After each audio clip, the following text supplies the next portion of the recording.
we approved the approval for the upward review of the contract sum due to fluctuation units, change in scope resulting in additional works for maintenance, rehabilitation, reconstruction, and construction of roads in Efun and Ekpan in Uwe local government area.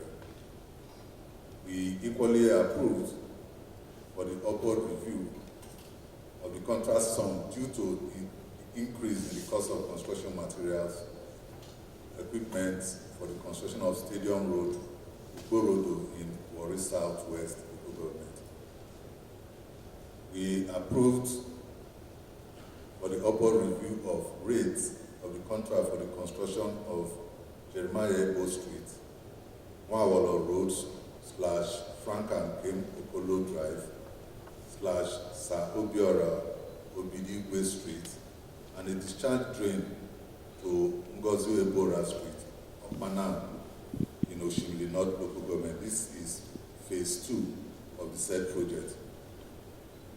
We equally approved for the upward review of rates of the contract for the construction of Jeremiah Ebo,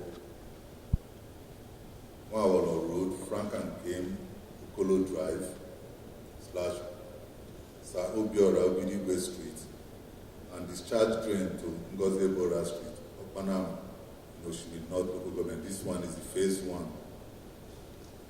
We equally approved for the upward review of the contract sum due to the fluctuation in unit rates for the balance and additional works for the completion of realization of Ngwele Asaba Road, Sector A, kilometer 0 plus 00 to 39 plus 000 with spur only. Exco approved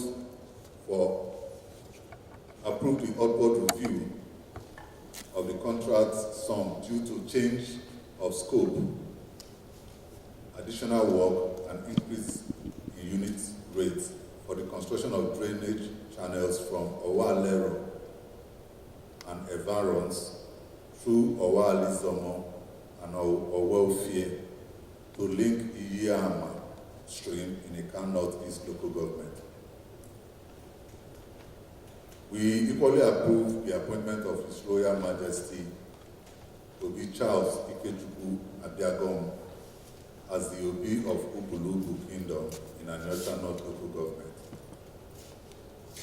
We also approve the appointment of His Royal Majesty Elder John Arimuru Alika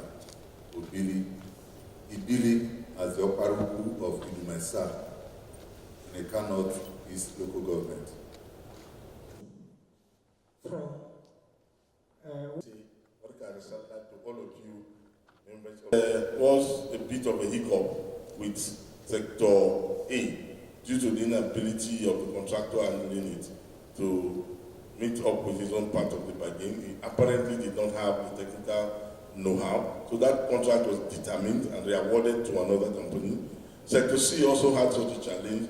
The contracting firm that was engaged at the conception of the contract, as you know, also did not have capacity.